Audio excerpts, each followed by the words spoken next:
You're live. Oh, I'm in the war. Let me show you my titties. Oh my God, I'm in I the cannot be in a war. movie without showing my titties.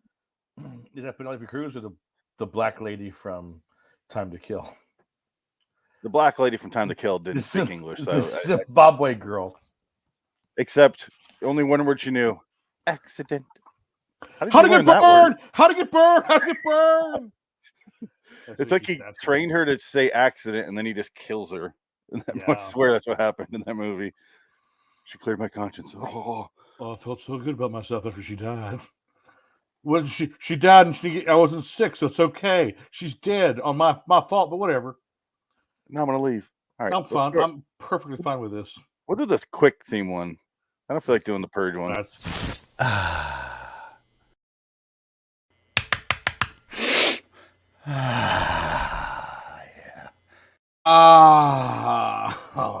still so proud of that one. That's a good one. That is a very good one. It's literally what I did. It's very good. It's very good.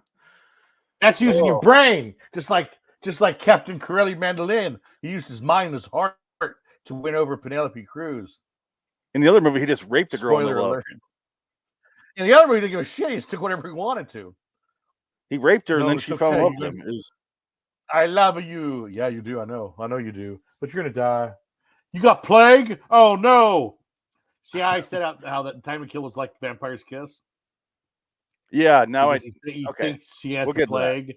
Well, yeah. Welcome to B-Movie Battle, episode 78, Nick Cage Cast 54. Today, we are reviewing Time to Kill, which I have on glorious German Blu-ray. It is. How'd you find that? Zeit zu Leben, Zeit zu sterben. That's German! And then Captain Corelli's Mandolin, which I only have on DVD.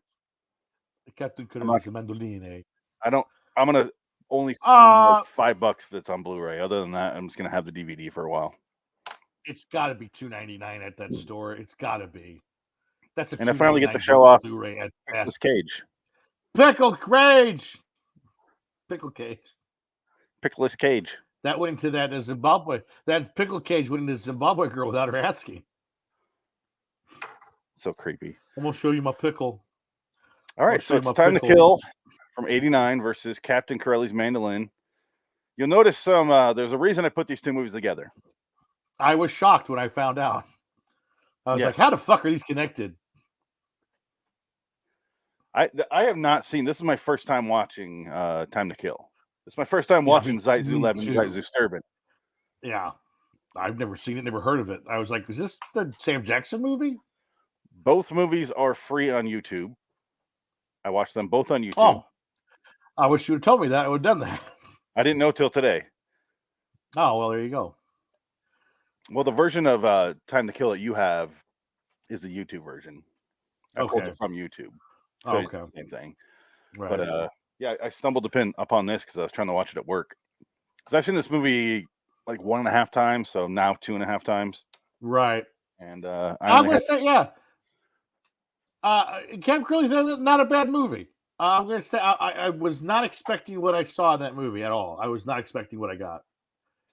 I was pleasantly surprised. I mean, it was fine. I don't think it's an amazing movie, but it was decent. It wasn't. I was scared shitless because it'd be a slog. I felt like, oh, it's gonna be. I gotta watch this shit. Ugh. But actually, there's a very sudden adjustment made a little over halfway through Captain Corelli, where it goes, all right, enough of that romance shit. Here's your war that we promised you. Here's some Nazis. Like wholesale slaughter, and the governor from Walking Dead. Yeah, and the referee's a wanker inside number 9. He plays a Nazi. Do you think we can be friends after the war?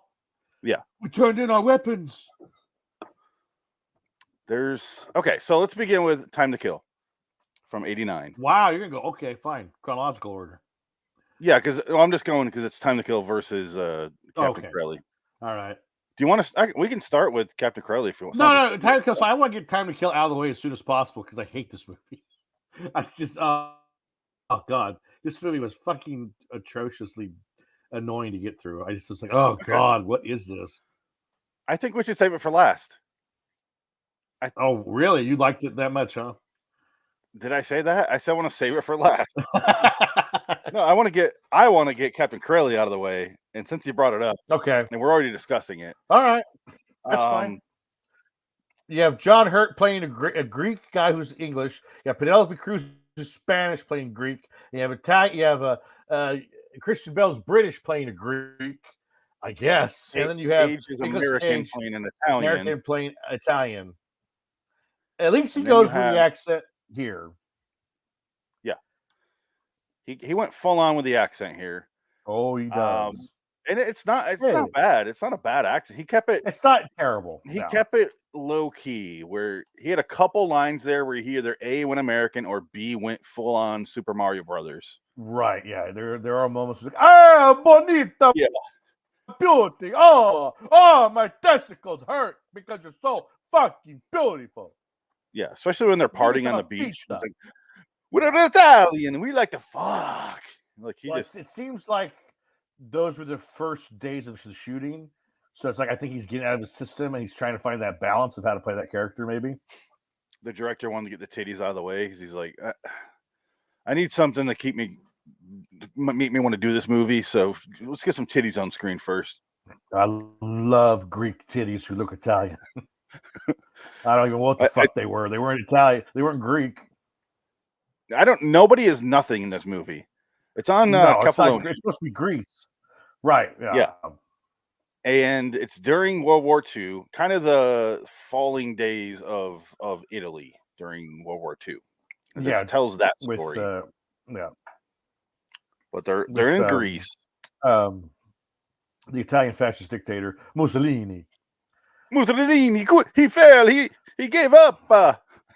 They should go into detail in what happened to Mussolini because that was fucked up. I think they fucking castrated, like they fucked him up. They fucked him up, kind of like what he did to remember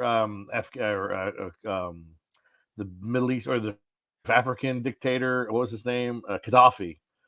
They sodomized him with a Bowie knife. For Christ's sake, they fucked him up. That's what happened. That's crazy talk. So how is you're a pure evil man who's ruled for I will say I have no problems with that. No, I don't either. Sorry, Mussolini. Don't be sorry, Moose. Yeah, maybe. Hey, what's the matter? You guys, want to like my Mandolin? None of the soldiers in the Italian army that are there are on Hitler's side. Like they do not want to be there. No. So when they're like, yes, we get to go home now. All they want to do is go home. That's a side of the world. Because whenever they do Nazis, it's never, I just want to go home. Like, come on. But no, it's always, I'm pure evil, from the top to the bottom. Right, So it's kind of cool to see varying degrees of, I don't give a fuck about this war. Like, I was told to come here. I have to be here. Right. Well, I think it's the one problem with these movies. Like, I think everybody's always afraid to give Nazis, like, a human face because it's like, what are you saying? You're saying but there were people. I mean, the Germans tried to stop Hitler with Valkyrie. I mean, that was Germans trying to stop him, and they all got murdered. They got executed for it. So a lot of the good Germans, it's just they got fucked over by their own people. That's all, and it was fucked up. War's a nightmare. War's hell. You know. You're only allowed. I'm glad I'm not in it. A Nazi with a conscience if the movie's about you. Right. Yeah. And other than that, right. They have the one Nazi in Saving Private Ryan, the Betty Boop. What a dish! He seemed fine. Yeah, exactly. Big guns. And then he stabs Adam Goldberg in the heart with a Nazi knife. He does. No. That scene. In the saddest scene in one of the movies ever. Oh no! Don't do it! No! Upham's just sitting there on the stairs. Everybody hates Upham. I hope Upham fucking got dysentery and died before the war was over. From that guy. Exactly. Upham, he took him to I make love to you. Mosquito swamp, and they got dysentery, and he was drinking the water. Oh, that'd be great. That's right. Like the Nazi guy's shitting in there, and then Upham's downstream. Exactly. Oh, yeah, it'd be perfect. Riddick's blood got into his canteen, and he died. Because Vin Diesel's in Saving Private Ryan. That's true. Give this note to my dad. His seems pretty brutal. Give this Corona to my dad. It is a brutal thing. This war's about family. Support my family. Get my 10-second car. That's why Saving Private Ryan is like, I like about 80% of it, and then there's 20% where I don't like it at all. I don't know. Saving Private Ryan could be. It's like one of those movies that's almost perfect, but it just didn't quite get there for me.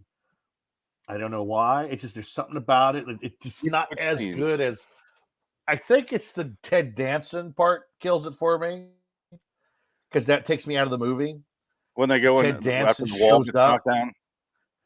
Yeah, and it's Ted Danson, and it's like, why is he here? Like that kind of takes me out of it. I don't know why Ted Danson's is in it. It's like, oh, it's Sam from Cheers. Where's Norm? If Norm showed up, I'd be like, oh, this is interesting. And I guess like the whole Alley scene was unnecessary. That was and weird. I don't know why Shelley Long showed up, and then Tom Hanks goes, "No, I'm going to save that memory just for me." He's talking about Diane from Cheers. But I guess I was watching this historical guy on the internet. He was talking about Saving Private Ryan, and he goes, Tom Hanks' character is way too old. He'd be 10 years younger. He'd be in his 20s. And that's why he goes, that's the one big thing about historical inaccuracy with these World War II movies. Everybody's too old. You're talking, these guys were 18 to 22 tops. And that was the thing. All these guys were. And that's why they're the greatest generation, and we're a bunch of fucking bitches. I ain't parachuting into back of Berlin. No, thank you. Like then you'd have to. I was gonna say you had to, and it was actually considered like your civic duty. Well, I mean, sure. I mean, granted, this is like the end of days. You're gonna fight the ultimate evil. Yeah. So I guess that kind of gives you a boom. It's like, this is cool. I'm gonna go fight for freedom. Whereas like Vietnam, it's like, what am I fighting for? I say that all the time. I would go serve in World War II if I had to. If they called me for Vietnam, I'd be like, you go fuck yourself. I'm not going there. I'll go to jail or Canada. Yeah, exactly. I'm not going to your. Yeah. No. I'm going to go to Canada, and I'm going to start my own company where I solve security problems. Oh, wait, that's sneakers. I know where you're going with that. Sneakers is good. You gotta watch Sneakers. No. It's not the new Air movie that Affleck made. Secret. Yeah, yes, Air. A shoe movie. Great. Thank you, Ben. That's what we needed. We needed him trying to do Argo again and win an Oscar. Yeah, probably. It's going to be like, oh, it's a funny movie about shoes. Fuck you. It's a movie about Michael Jordan featuring nobody playing Michael Jordan. I looked at the cast list top to bottom. Michael B. Jordan's not going to be in it. Michael B. Jordan is playing Michael Jordan. Is amazing. I think they're just going to deal with his mom the whole movie. Michael B. Jordan's mom or Michael Jordan's mom? No, Michael Jordan's mom in the movie. Who's she in the movie? I haven't seen the trailer at all. I haven't watched it. Oh, okay. It looks fine. It looks yeah, whatever. What's her name from The Help? Octavia Spencer. Is that Octavia? No. Or is it I can't remember the trailer. Viola Davis? Oh, Viola Davis. Yeah, of course it is. Yeah. She's stealing all the parts now. That's fine. She's got enough work. Give it to somebody else.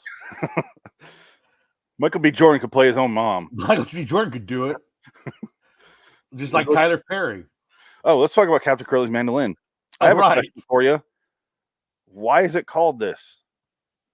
He has a mandolin for 10 minutes, and then you never see it again. He starts playing it once, and I don't think he actually plays it, does he? No, he plays it, and then she says, I don't want to listen to this. Yeah. And he goes, okay, I don't have to play it anymore. Oh, movie over. Hey! Oh, the bitch got problems. Oh. Yeah, and then she talks about it at the very end. And I forgot. I didn't listen at that part. I kind of zoned out at the end. I was like, oh, they survived an earthquake. Oh, he's back. Okay, it's the end of the movie. Blah, blah, blah. Move on. I was tuning out during that part because she starts to whisper everything, and I had the audio cranked up for a part, and it got really loud. I was like, so I turned it back down, and I didn't hear her whispering. But he comes back. I didn't know if I can live without you. I need you, Penelope Cruz. And she's like, he's got the worst hair I've ever seen him have yet. They cut it out of the top of the DVD. Look at that. It's terrible. They also they look like they're airbrushed. Like, Oh, look at these yeah, two. it's de-aged like hell. That picture. It is. They look like Ken dolls and like Barbie and Ken I dolls. look like a picture. I look like a painting that's not painted. It's creepy. John Hurt's really good in the movie. He's not given enough scenes though. He kind of fades away for a while. Right. He plays the town doctor. Yes. And he pulls a bee out of the guy's ear in the opening. Yes. And then he begs him later to put the bee back in his ear because his wife won't shut the fuck up. Yeah. And John Hurt goes, I can't. That would be against the Hippocratic oath. I'm like, they have that in Italy? What? Well, you got to do it like John Hurt. Hippocratic oath. Ah. Yeah. I smoke 10 packs of cigarettes a day. You sounded Jamaican when you did that. I love it. It's man. Okay, man.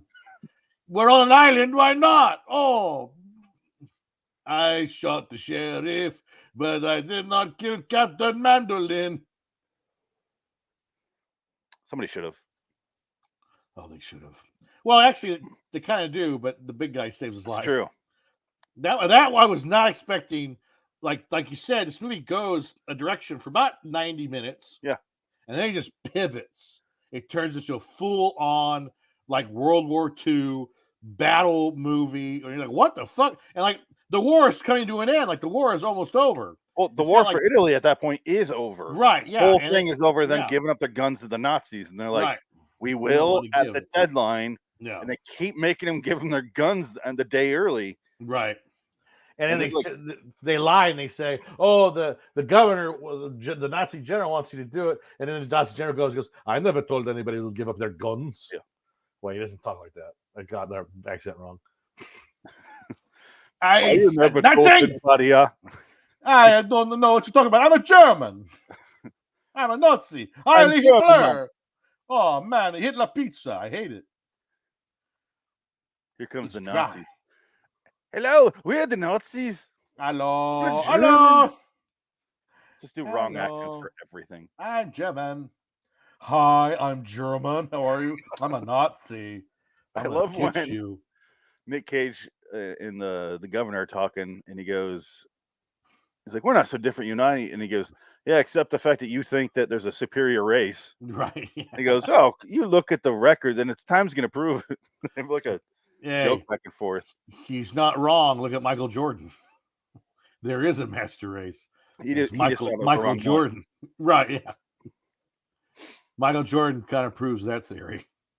Tiger Woods. Any sport where there's actual athletes. So much so that white people, if they want to excel at something, they have to drive a car, like NASCAR. Goddamn right. Because that's all we can do. Take that. The chubby dude who can hit home runs. That's like all we have left. Yeah. Well, now even that we don't have because Sammy Sosa, Barry Bonds took that away from us. I think Mark McGwire fucked that one up for himself. Well, so did Bobby, or so did what's his name, Barry Bonds. I'm just going off white guys, which I don't think that doesn't bother me that they took like that. That doesn't bother me if you take steroids for baseball. What does that even mean? It doesn't bother me as much for baseball, but when there's a guy in UFC. I'm a big UFC fan who John Jones also keeps getting caught using stuff in his blood, or in his system, and that pisses me off because that's a direct 1-to-1. Like you're going head to head to someone, you keep winning because you're cheating. Well, no, I agree with it. Yeah, that's different though. No, I'm just saying baseball. Who gives a fuck anyway? Well, it's baseball because like Tiger Woods.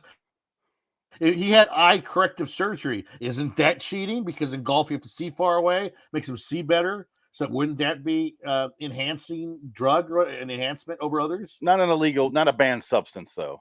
Yeah, but he's the best in the world. You give him the advantage to be better, and he's going to be better because he's already the best. And it's like, man, at least I can wear glasses. He's like you can't even wear glasses. Is kind of the argument there. Well, yeah, like I said. Which is blindfolded. I would watch blindfolded golf. And they made the crowd be quiet. Like they got like, you shut the fuck up. And he's swinging at them. They're like, oh, no, you shut up. And they have guns. Like, you making noise. We gotta start. They keep getting eaten by alligators in Florida. We gotta stop this. Blind baseball would be fun. What? Oh god, that'd be amazing. Blindfolded baseball. Just the Japanese no idea where they're pitching. the Japanese just beat us in the international baseball tournament. They did. So there's that. So I guess the fat white guys can't have baseball anymore. The point is, master race, white people are on the bottom of that list, unless you're Finnish or Swedish. It's genetically, I'm saying.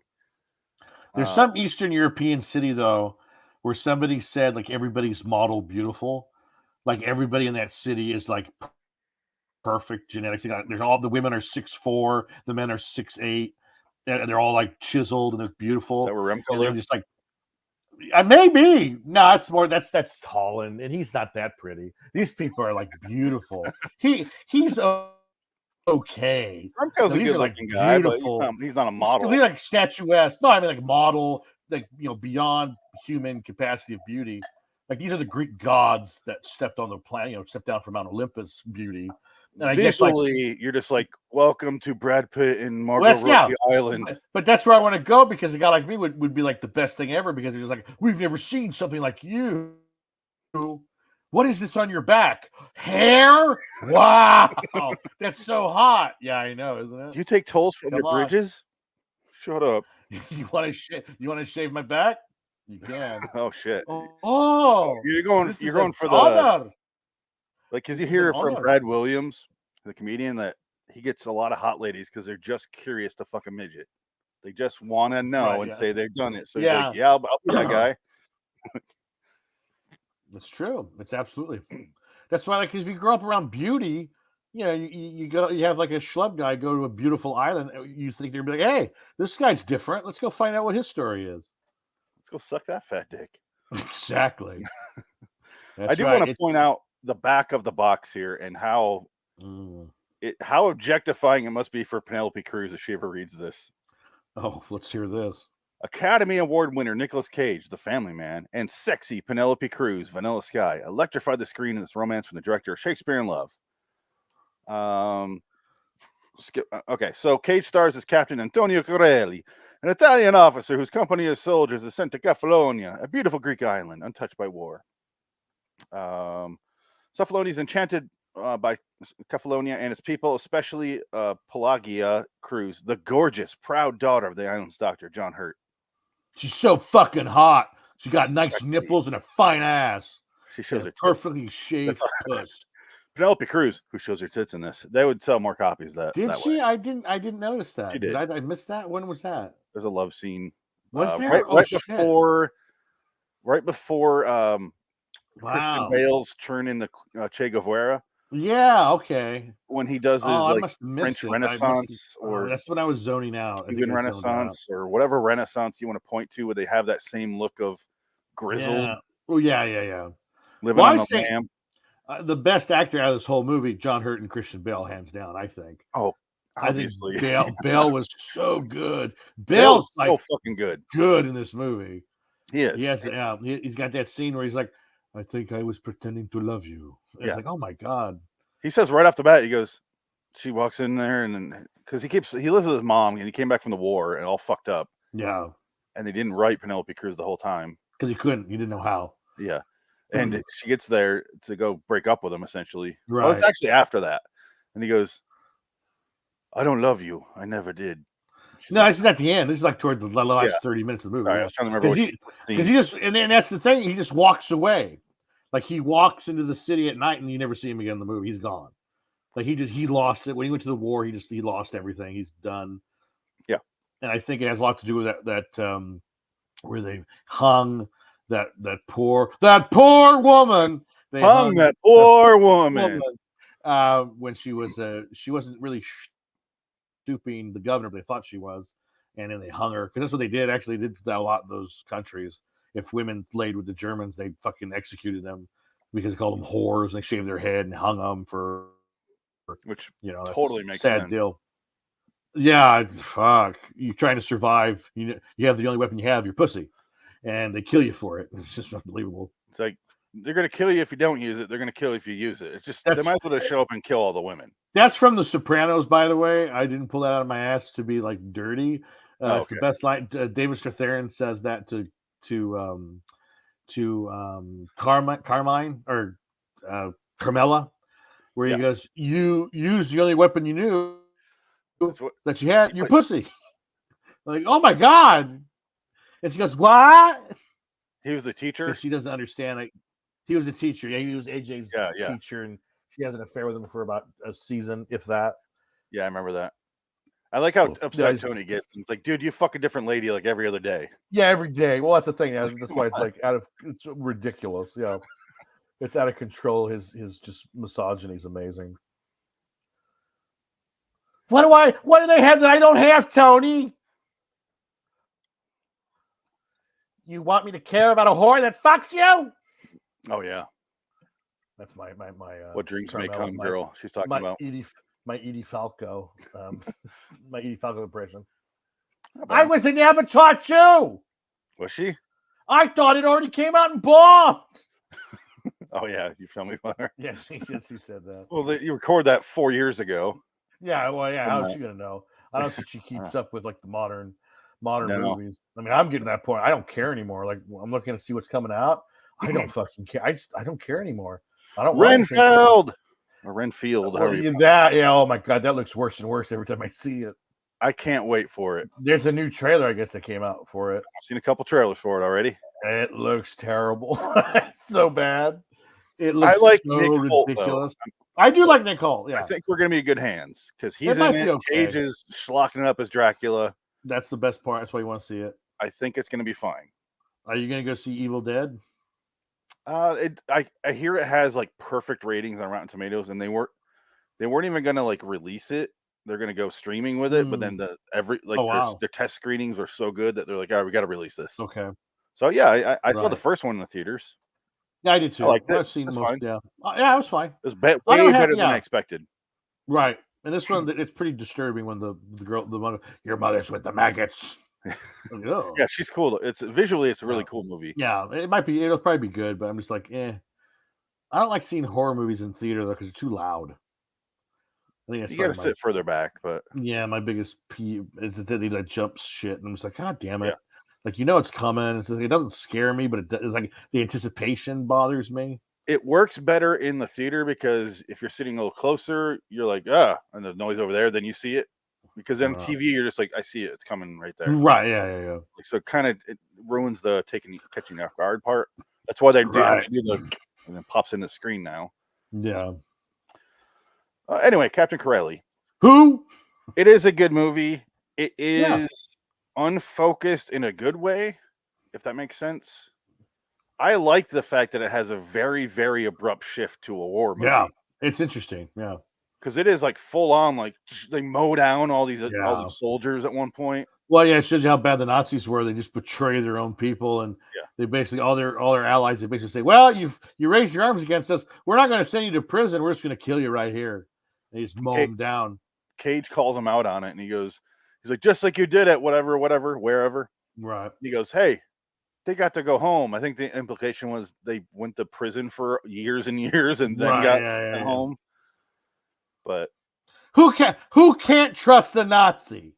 He's a Nazi, of course he's trustworthy. Come on, he's okay. Yeah, come on, he's a good guy. Okay, so he's got a thing about Jews, but hey, he's funny.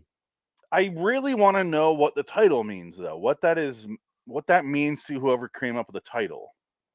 Well, it's based on a book. Yes. So I think the book, and reading the IMDb trivia, like the guy researched this book so detailed, like to a point where it was kind of obsessive. So the movie, I don't think quite does that, but I think the book probably did. So the book is probably all about the mandolin, and there's probably a history about why the mandolin is important. Because isn't the mandolin a Greek instrument, or is it a Spanish, or is it an Italian instrument? That sounds Greek, or sounds Italian. I mean, mandolin. Yeah, I don't know. I should look it up. Let's see. Look up. What is Corelli's mandolin? I'm looking at kind of. I'll look it up. I got it right here. What is a mandolin? Okay, here we go. It's Italy. Of the lute family that has a visual pear shape and fretted neck. Okay. French from Italian mandolino. Yeah. A kitchen utensil with a blade for slicing and That's something shredding. else. Oh, wait a minute. It evolved in the something 18th else. century in Italy and Germany from the 16th century Mandora. The instrument's modern day foreign proposition, strongly influenced, blah, blah, blah, blah. Who invented the mandolin? Does it have like Joseph does it have after his ex-girlfriend Mandy. That's what it says. Oh my God. So it's Mandy's Lynn. Oh my God, that is amazing. Who named something after her ex-girlfriend? She was a bitch. I hate her fucking guts. This reminds me of. This would annoy everyone. It's loud and shrieking. I'll call it Mandy.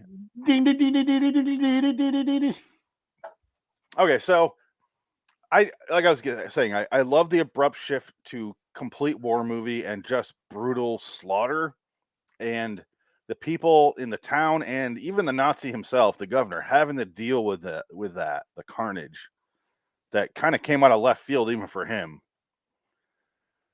And Corelli just kind of leaves the movie for a while and leaves Penelope Cruz with John Hurt.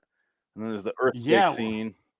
Well, that was the thing that cracked me up, because this poor island, it goes through the fucking Nazis. Then when they beat the Nazis, that's all done, or they're still around, but it's like the war is over. It's like, because it's a couple years after the war. The earthquake comes and takes them all out again. Yeah. And fucking John Hurt's on the set of Beverly Hills Cop 3, and that Cylon comes in and the earthquake falls. And he goes, oh my God, what happened? And this is a red alert. Uncle Dave! Uncle Dave! Uncle Dave's mandolin! Uncle Dave! It's like, I shot Dave, him. everybody. Axel Foley shot Uncle Dave.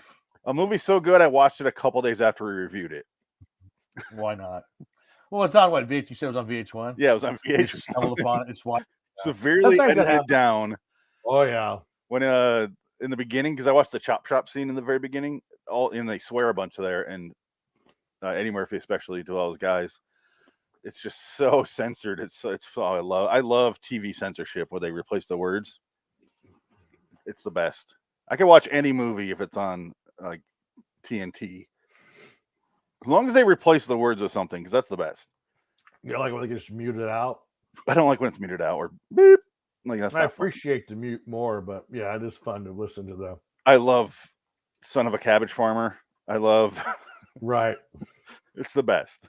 This is what happens when you meet a stranger in the Alps. Yes, exactly. It's that's I want to be in that room going. The guy who's pitching that shit. And it is the actors doing it because they have to dub it. They overdub that stuff. They do that because I heard it, but it's basically they did for airline versions of the movie or the TV versions. So John Goodman was saying and coming up with, this is what happens when you meet a stranger in the Alps, and breaking the car, as opposed to saying fuck a stranger in the ass. I'm glad we've kind of gotten away from that. Yes. Like they don't so much do that anymore, because it's like, oh, just don't show the movie there then. We're not making money there, right, so why produce the alternate lines? That's what's nice about now airplanes. They have like those movies you can watch and they're all unedited. Oh yeah. So, which is kind of weird because sometimes there's nudity. I'm like, who's going to watch this movie when there's nudity in an airplane when everybody can see what you're watching? Yeah, 50 Shades of Grey in an airplane. Yeah, I don't understand that. Just kind of.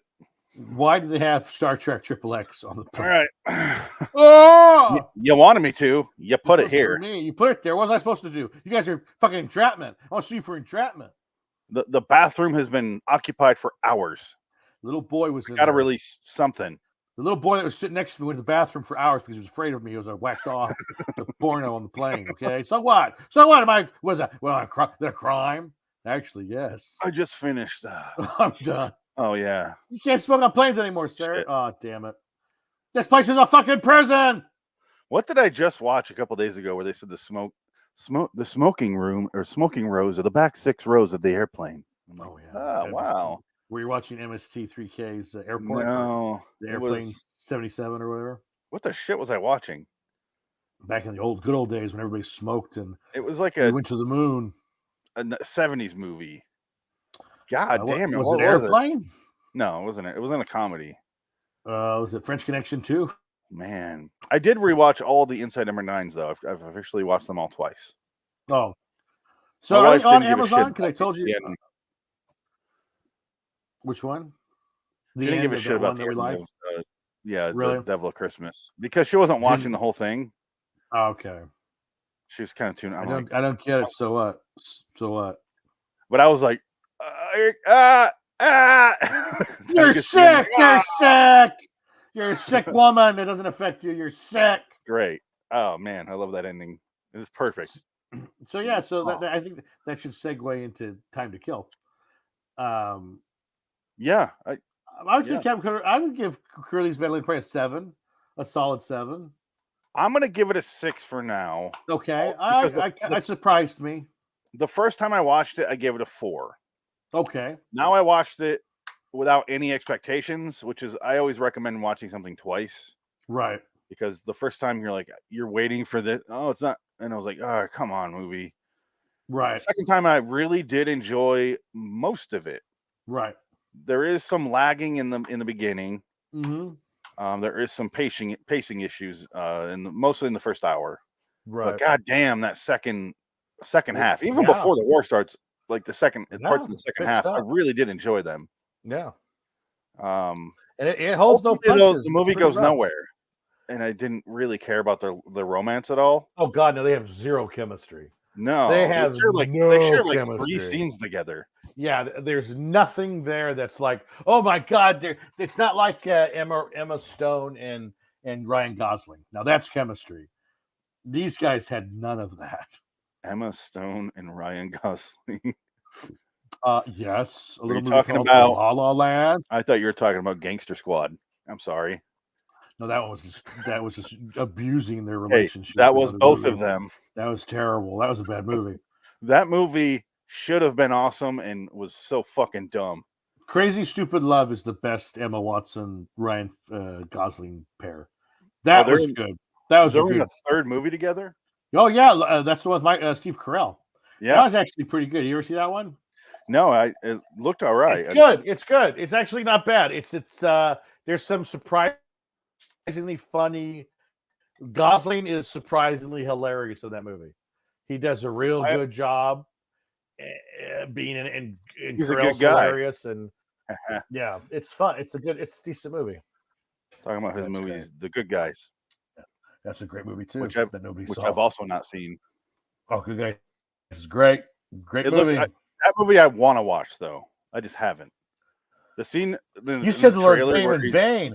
Where he's trying to shit, smoke a cigarette, point a gun, and open the bathroom door at the same time. Oh, it's hilarious. And Russell Crowe's just looking at him. That's wonderful. That's a great movie. I was going to the theater a lot when that trailer was playing, and it played before every movie I saw, and I was like, God, that scene is great. Like, so I'm like, I kind of don't want to watch the movie because it's going to ruin.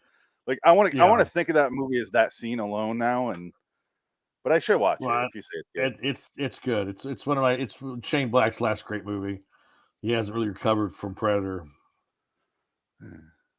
Predator, shit, fucking cunt. Oh, he needs to. Autism. Autism is a superpower. Fucking dumb. Right. Time to Kill. Yeah. Zu Leben, zu sterben. I'll have a toothache. Let me read the back of this one because this really is informative. Right. Enrico in Afrika stond soldat. Alle waren voor Enrico in Württemberg. Gentlemen in Bahnen, ze big do Zatag, right? That's right. Really, it's German. I forgot. That's really tells you what the movie's about. It's basically about Nick Cage is a business executive who thinks he's been bitten by a vampire, and he's in World War II, and he thinks he's got the plague, and he doesn't, and then he gets away with lots of horrible things. Let's go into that before we really discuss the movie, because this is one of like 3 of his movies I've never seen. Actually, no, I think this is the one. The only one I've not seen is Reinfeld, but that's not out yet. You see Birdie? I've seen them all. Oh, okay. This and Firebirds. Never on a Tuesday. You haven't seen Firebirds? I said Firebirds. You did? I thought you said you never saw that one. No, I saw it. Okay. This and Never on a Tuesday, which he's only in one scene of, I've never seen. literally everything else I've seen. So this is my first time watching it, and you watched it before I did. So I get a text from you saying, I think he was inspired or something like that by Vampire's Kiss. And I was like, okay, he must have some freak outs. I didn't realize you meant, well, I realized halfway through the movie, no, like 3/4 of the way through the movie, what you must have meant, because I'm like, he's not freaking out yet. He doesn't have leprosy. Right, yeah, exactly. And I put it together because of what you told me. It's basically that's the big plot twist in the end of the movie, because he thinks he's dying the whole movie because the Zimbabwe girl that he brutally rapes, and who loves him, by the way. Well, let's it's a love rape. I rape with love. Let's talk about the rape. Okay. Well, at the beginning, they're in Africa. He's an Italian soldier. He doesn't do the accent here. No, he does not. He just sounds like an American. He sounds like Nick Cage from 1990. And that's an Italian filmmaker thing where they don't want to really do an accent because they're going to dub you anyway. This is one of the few copies of this movie you can get that aren't dubbed. And that's why I pulled it from that YouTube clip, because it's how it's supposed to sound. The guy did a lot of work there to put this movie together, because he compiled like different audio tracks. That's why sometimes he cuts down to 4:3, and also the language will change sometimes because he just didn't have the footage there to do it with. There's that scene where he yells at that guy at the end in Italian. Right. So that's where he's pulling from. He just didn't have. He's like, that's all right. So he put it together. So this is a very rare Nick Cage movie. Most people have not seen it. When I get my international Blu-ray player, I can finally watch this and see what's on there. Yeah. But this is my first time watching it, and I didn't know what to expect. I thought it was going to be really, really cheap and boring and stupid and just a terrible, terrible waste of time. I don't feel that way now, though. Right. How did you feel about the movie? Did you watch it all in one sitting? I kind of want to know what your experience was watching. I watched it in one sitting. I kind of was like, okay, where's this? I kind of fast forward some spots just to get it moving, and I could still follow the movie because I was like, okay, this is what's happening. This is where he's going here, because they go back and forth, because the first like 20 minutes, it's all off screen what happened, and then you see what happened on screen. And then you hear the whole story of Nick Cage, what happened to him in Africa as a soldier, because all he wanted to do was walk to get his tooth fixed. He had a toothache. So he's trying to get his toothache fixed at the next base, which is like 5 miles down the road. And he basically, the Italian driver he has is so annoying. He crashes. He's not paying attention to the road. Goes up on a giant ass boulder. You know what? On a rock. I don't know how he does that, but he manages to fuck everything up, and then Nick Cage has to basically, he says, you know what, fuck this, I'm going to walk to the base because it's only 5 miles, so fuck this, I'm just going to do it. And then he basically takes a turn and he's in another world. It's like he never makes it to the base, basically. It becomes, and that's where you start to go, how much of this really happened? Right. But the girl did exist. Yes. So it is a little confusing. Well, because her father's at the end of the movie. He shows up with the father's there, the medicine man. Right here.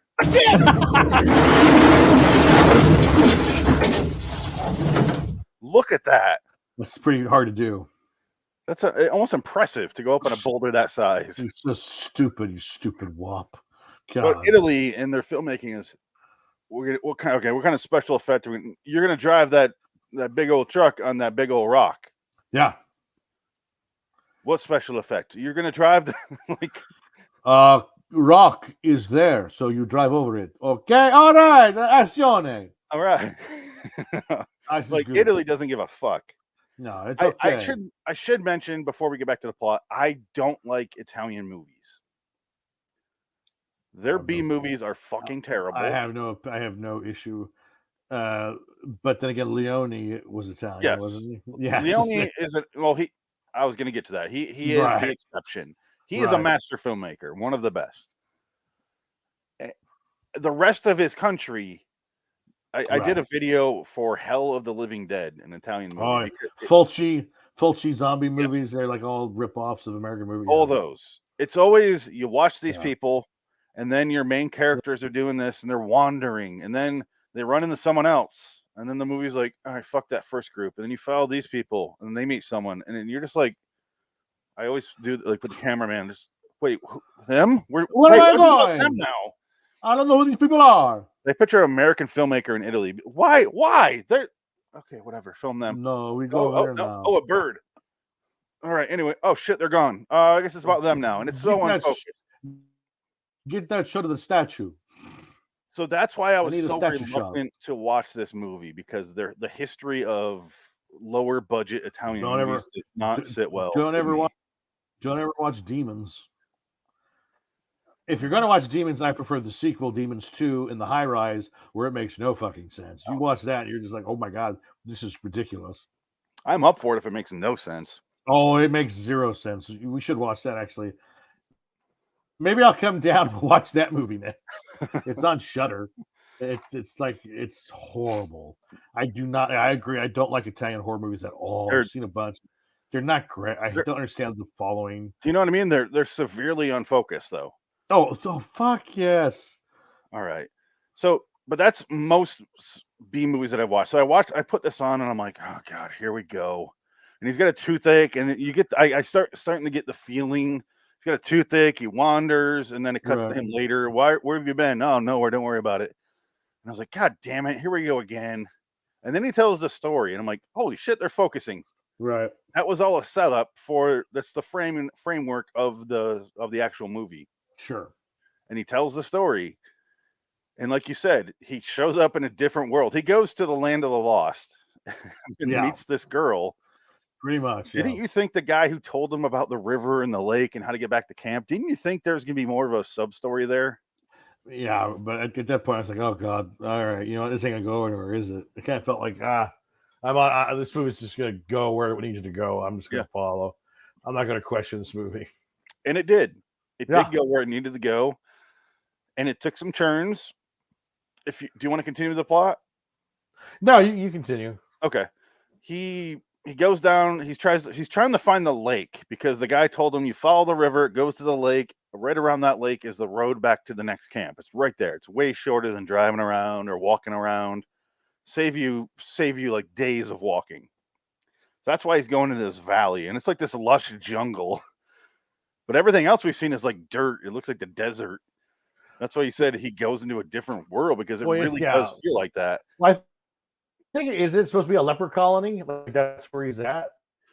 He doesn't know that till later. Yeah, that's what I mean. That ends up being the deal.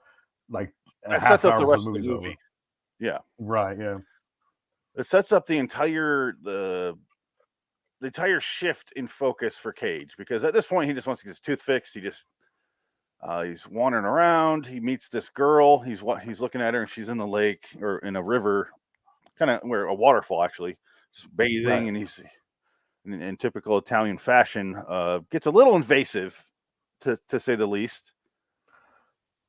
He rapes her. Yeah, with love. With love. He throws in some soap, and she's like, ah. And she gets out, and she walks over there, and then she goes over and gets scared and puts on some clothes, and he immediately walks over and is like, no, none of that. No. Hey, man, take that off. You don't need to wear that for me. I can't show this scene, obviously, but no. Grabs her and pulls her down while she's going, the universal symbol for no. I don't know what that means. I got a toothache. I can't think right now. I don't know what that means in your country. I'm going to go ahead and say it means yes. It's okay, honey. Upside down means upright. Let's go.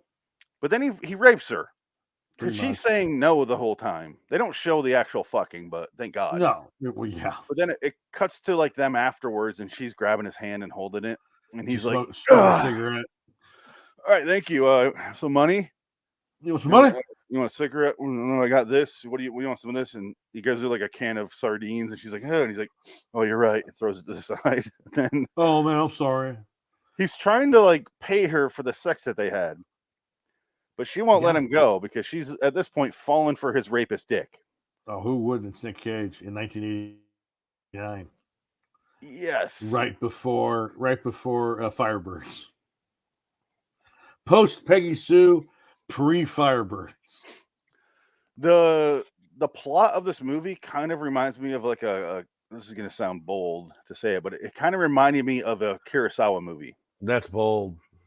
Yes, I'm not saying this is good, clearly, but I'm just saying it reminded me of like some of his stories where it's like, where's this going? You're watching a guy wander.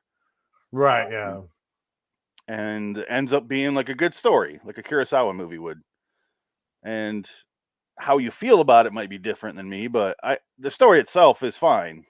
He just thinks he has leprosy and is trying everything he can do to get away from this place and go back to Italy. Yeah. So he can make his wife a leper now. Right. But anyway, they live it starts, I forget why they stay there for a couple days and they fuck.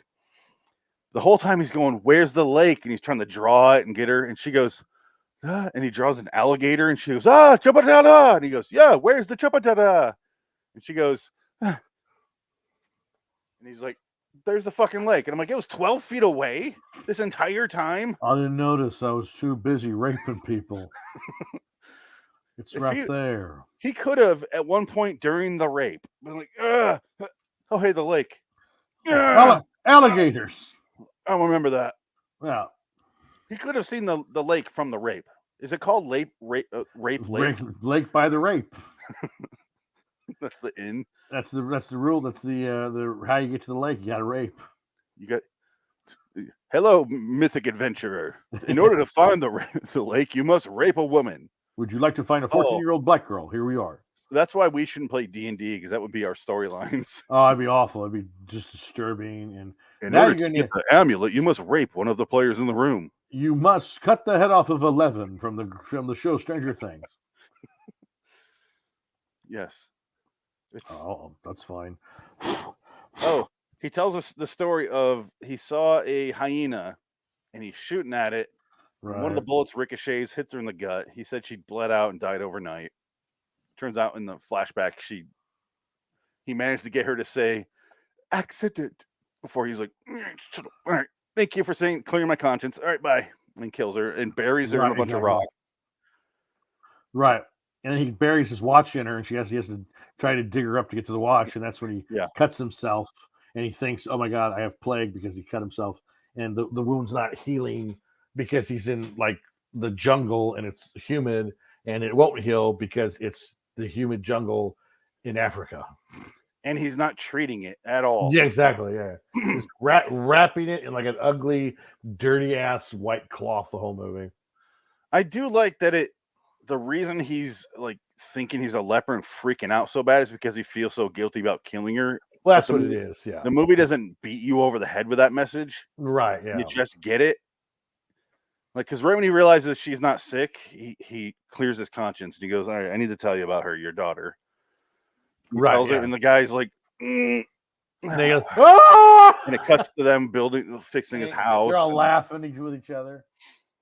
I guess we can fast forward to the rest. We don't. That's really the big setup of the movie, and it's him trying to get off the island and like finding like betraying his people in his squad. What's that guy's name? Oh, the French guy, the Italian French guy. Yeah, that stole the money from the army, and he steals it from him. He gets killed immediately, but the guy doesn't want to tell him. Right. I did not tell him he got shot by raiders. He was robbed. His gun was shoot because Nicolas Cage emptied his gun. Yeah. It's like a weird road movie while also not being a road movie. It is. Well, that's the thing. Yeah, it's very much, I think it's some kind of weird, I don't know, they're trying to go for like a Rupert Kipling style or like Heart of Darkness story, but with lepers, and it's one of those really old. It feels like it's written by like Hemingway or something. It's very macho. It's like, I'm gonna fuck this girl. I got leprosy from her pussy. No, I didn't. I'm a man. It's not real. Here's the scene. They convinced this guy, his friend. This is a guy. He's the narrator too. He's the narrator and the guy that Cage is telling the story to. But he comes back over and you hear this. He's trying to get him to flirt to go pick these girls up, and then the truth is revealed right here. Funny, Major. You knew about those girls. What? Leprosy. Come on. Did you really think two angel pies like that would have let you pick them up if they didn't have leprosy? And that's the whole setup. I mean, gets in Cage's head. Yeah. I kept seeing YouTube comments for this because it's on YouTube where I watched it. Interesting. People were like, "The directing is so bad; it's awful." I'm like, I didn't. I honestly, I did. I'm trying to be fair. I didn't think the directing was that bad. Did you? No, I think people misconstrue story and just concept of what the film's about, like the theme of the movie, and they just think, "Oh, that's a director's job. What's the writer did that? Yeah. The director's just shooting the movie. Is the plot moving? Are the characters moving? Am I Does getting it have the cinematic jive? That's the director's job. It's not. I think they confuse it. The director needs to capture what he needs to convey the emotion of the scene. Or if Right. it's not an emotion scene, to convey whatever in the scene. And that it cuts the cage and it's perfect close up. And he's like, you realize at that moment it got the cage because he's putting it together. You see in this shot right here, he's looking at those girls, realizing that girl he raped was exactly dressed like that. And so I honestly didn't think the directing was that bad. I didn't know what the fuck everyone was talking about there. I expected it to be so poorly directed. Well, the people who are just basic, like they think they know everything, they've watched everything. They're basically going off of the whole premise of, okay, it's a close up, wide shot, medium shot. That's it, and you edit from that. It's like that's not directing. That's just boring TV directing. And I think that's where we're at now. Is nobody sees anything cinematically anymore. It's all paint by number, formulaic directing, and like that. That's not directing. That's just being a journeyman to get the thing done, to shoot it and put it in the camera and get it released because it has to be released on this date. That's why TV shows are very similar because it's a factory. It's you have to get it done in a week because it's going to air in 6 weeks. Yeah. So I think with movies, what's missing in movies now, and it's getting worse and worse every year, is there's no setup and payoff. There's no, if the camera holds on something that means something, they don't do that anymore. They'll just cut to a still, or they'll cut to a pickup shot. And it's like, oh, that means something. And it's not it's not in the scene with the actor. It's just all off. God fucking forbid if you let the camera linger on an actor for a moment. Oh yeah, well, that's the thing. After they're done with their dialogue, you better fucking cut. Yeah, it's like you get some of the best shots in movies after the dialogue's done. And it's just the actor sitting there like sitting in the emotion of the scene that just happened. Yeah, like I could. That's when the good stuff happens. A trillion examples of great movies that have that sort of stuff. And this movie did have its silent moments, and I was like, I think that's why I was sitting there and like, I like hanging out in this movie. Right. Story is whatever, but I actually thought, and he meets Jack Nicholson here. Right. Look at this. He shoots him. He runs away. He goes to this guy. He tells him his book idea because he's trying to pass the story off as a book. Yeah. He's like, "Oh, I need to check your hand. It's part of. I have to." He's like, "Okay, yeah." And convenience after convenience. I got to tell the army about the water. We need to fix it. Hold on 1 second. He turns around on the phone. Hello, army. Yes, the water. And then Nick Cage. And then I want to see the wide shot where he's. It just cuts to him gone like Batman. Yes, it does. But then he goes and he walks around and finds the village where her father lives, where she lived, and he's a total dick to her dad. He hits him with a stick, and that's when it switches to Italian for a second. Oh no. Oh no, National Geographic. Yeah. Here's the dad. But when he wanders up on the dad here. That's when he realizes he hits him with a fucking stick. I need rest. I will stop here. And this is clearly Vampire's Kiss. Yes, yeah. It's the same idea for Cage. He's doing the same thing. Take that money. I'm staying here, and you won't tell anyone about it. I'm talking to you. Sei sordo? Rispondimi. Oh, I said he hit him with a stick, but he didn't. Tu hai capito cosa ti ho detto? Rispondi, vecchio scemo! Rispondi, prendi quei maledetti soldi e obbediscimi! Avanti! Oh, he does. Okay. Yeah, there you go. You're not wrong. I love that it switches to Italian right there. But also, I wanted to hear Cage. Obviously not. It's obviously not Nick Cage's voice. It's so funny though. Like that's all he had, I guess. I don't know. Maybe they didn't get a good cut of Cage doing it. He couldn't speak the language. They just dubbed it. Like, yeah, fuck it. Yelling in Dub it, English, whatever. but it must have had something wrong with the audio track or something. I don't know. Right. Well, it's just because he's playing an Italian guy, so this is him getting mad speaking the language of his ancestors. Yeah, it works. No, that's an accident. Sure. Because you hear the audio track completely change. That's what I mean. Yeah, it's a dubbed. Yeah. Yeah, but it was today,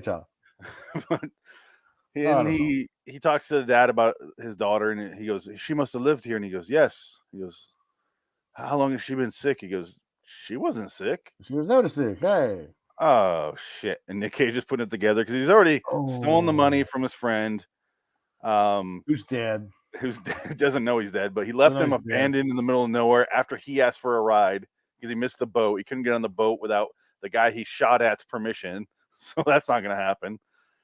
And then he makes peace with her father because he comes clean, clears his conscience, and then he's fine. And he goes back and he's like, he's on the boat at the very end, and they're all leaving. War's over. Yeah. War's over. That's why I put these two movies together because it's about the same period with the same army and the same like. This is weird that it's like, so he has two movies with like the exact same thing going on, so far apart when they're very different. That's about it. The narrator's like, I never saw him again. I never saw him again. I still smell his cologne. Did the guy love him? What the fuck? I think he was in love with him or something. Seemed like it, right? Very British. I'm British and I love men. He was fucking prostitutes with him. Or was that the other guy? Yeah, but I think it was the other guy. I think he was there, but he didn't do anything. Yeah, it's just strange, but because he was very much the gentleman. I just wanted Nick Cage's balls. Yeah. I now understand why we're comparing this to Vampire's Kiss. Now that you get to the ending and that's why I'm like, oh, okay, I know this is gonna go because so far no Vampire's Kiss. Yeah. And I was like, what? How could this be vampires? The whole movie's about leprosy. Of course he doesn't have it. Okay. Well, how'd I get plague? How'd I get plague? How'd I get plague? All he had to do at one point was talk to one of the doctors, and they go, "Yeah, it's just infected, man. It's not leprosy. You're fine." Do you even know what leprosy is?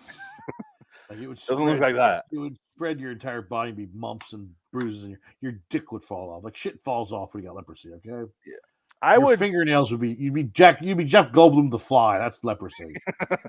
That's what's happening. You'd be a Cronenberg monster. Okay. Okay. He's not born yet, but still. I was waiting for him to cut his hand off. Oh yeah, that'd been good. That's what I thought was going to happen. Maybe that's in like the original novel or something. I don't know. Okay. If there's a novel, I don't know if it's based on anything. We're done with the plot. We're done with everything. What do you rate Zeit zu Lieben, Zeit zu Sterben? Time to Kill. I got a 6. I was pretty much the 6. I'm sure if I saw it again, it'd be higher, but 6 is fair. I'm gonna go 6. This is where we're going to disagree. I'm also giving it a 6, though. Okay. But I gave Captain Corelli's Mandolin a 6. That's what I mean. Yeah. But it's a versus episode. So you chose Captain Corelli. Yeah, I'll choose Captain Corelli. Yeah. Is what everyone would choose here. I am going to choose Time to Kill. That's fine. Because Captain Corelli is a great movie. It's definitely better made and it's better produced and the acting and right. Well, yeah. But I liked watching this movie. That caught me so off guard, and because I was against this, so it actually won me over, which surprised me. Right. And I was like, "Oh, it's well made." Yeah. Despite what everyone on YouTube said about it. Well, yeah. I don't. People on YouTube are morons. Oh. Half the world is stupid now, so I don't listen to anybody. So I just rely on my own senses. YouTube is the worst. Is the worst of the worst, though. Oh, they're stupid. They're average people who watch something. Oh, they're stupid. They're not talking about Tales from the Crypt. Yeah, no, that was iTunes. I know that was one of our guys. Yeah, that was our review. These guys don't even talk about Tales from the Crypt. Yeah, we do. It sucks, and we move on because there's nothing to talk about. I said at the time, I go, he's not wrong. Yeah, I agree. So I changed the title of the show. I'm like, all right, we're not just doing Tales from the Crypt. Now we're doing whatever. And we're doing, we got a lot of Tales from the Crypt coming up, my friend. Wow. Okay. We're going to start doing Tales from the Crypt a lot more often. Now that it's just me and you like the show like I do. So yeah, Adam hated it. So. Oh, yeah, he did not. He was not pleased. Yeah. So I'm excited to get back because to he never saw the better ones. Yeah. He didn't see the better ones. That's so unlucky. Like as soon as he died, we started getting if he would have lived. He died right when we got the Tim Curry episode. Now it's the good one. That was one of the best ones they ever did. And I'm like, damn it, Adam. You should have just held out a little bit longer. It makes me wonder if the Bingo Hopper's cursed or if Adam was. Because as soon as he was gone, I was still using the hopper and I was getting good episodes. Well, it could be connected. Yeah. Maybe the Bingo Hopper was cursed through Adams. Maybe. I don't know. We should start using the Bingo Hopper. We'll ask him later. For Inside Number 9 and just pick an episode as we do it. Maybe. Not know ahead of time. Sure. Because there's a lot of new episodes that could work. Yeah. Anyway, so this is a tie. This episode's a tie. Because I voted for one, you voted for the other. And, you know, the stupid thing is, I think you're correct. I think that it is a better movie, but I enjoyed this one more. That's fine. There's no right or wrong answers to this battle. Yeah. But were you mad when you were watching this, or were you just kind of bored? No, I was bored. I'm mad. Yeah. I was just like, okay. I wasn't bored. It felt like I like I said things. Well, it felt like one of those like short stories from like a 1930s writer writing about adventure in Africa and the war with leprosy and women. And I just felt like, okay, that's where this is going. Like, I don't really care about those stories. What? That's what I watched with the smoking in the back of the plane. It was this. Oh, okay. It was Zodiac. Oh, I was like, it's set in the 70s, and I just watched it. Like, what the fuck else could it be? It was Zodiac. There's a scene where they sit in the back of the plane. Yeah. You hear the announcer talking about the back 6 rows. I'm like, yeah, okay, it was Zodiac. Are you gonna catch this guy or not? Well, I'd like to catch this guy or not. Speaking of Zodiac, we're switching over to Hollywood is Dead, episode 126. Zodiac. Talking about Zodiac. I'm not the Zodiac. It's our dick pic. I'm not the Zodiac, and if I was, I certainly wouldn't tell you. But as far as the rankings go with Nick Cage, here we go. Yes, let's see this. I put the one above the other. Okay. But I put it just above it because they are really similar, but I think he's better. He himself, I think, is better in Time to Kill. Yeah, I would agree. So on the left, you got quality of movie. On the right, you have the quality of Cage, and that's why he's further above the other movie. I put the two movies very similar over here. Yeah, that's fine. And then on the, I can't point to it that far, but on the Cage, the quality of Cage in the two movies is fucking huge. Yeah, right. He's so much better in Time to Kill than he is Captain Corelli. Right. Pickles Cage. Pickles. Dick, our next episodes will be next week. Inconceivable versus Grand Isle. I'm not looking forward to any of those. Are these free on YouTube as well? I'll let you know. But let's just say Grand Isle looks like this.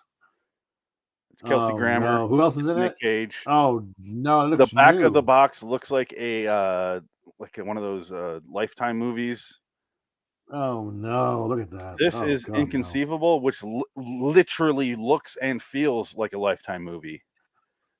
He's reunited with Gina Gershon here. Who's the one in the middle? She is their nanny who moves in. And guess what's going to happen? Oh, she's going to fuck Gina Gershon? Yeah. Oh! You ruined that. Yeah, no. No. Cage is, I don't even remember if Cage ends up fucking her in the movie, but it is a Lifetime movie. Not literally, but spiritually. This is inconceivable. So I put these together because they're both like his married in a house movies, and someone comes into the house. They're Trespass. That's their similarities. No, that's an invasion movie. This is someone comes in and the wife takes care of him. This is someone comes in and they take care of her. You'll see when you watch these that they're similar. And I can already tell you which one wins this versus, but the one with Kelsey Grammer. Yeah, it's gonna win. I wouldn't doubt it. Yeah, wow. I watched Grand Isle. I don't remember Kelsey Grammer being in the movie. I could not tell you what he plays, how he plays it. I'm Grand Isle. This is my island. I'm Grand. My grandfather, Island Man. Island Grand. What? What? What? So stupid. All right. Until next time. And in the meantime, I'm Phoenix West. Yeah. So long, citizens. See you in hell. Yep. Here we go. Here's the credits. Oh, there's the rape lake. Yep. And no one's coming to save you. No lepers, no Italians, no romantic rapes. There you go. Bye. Bye.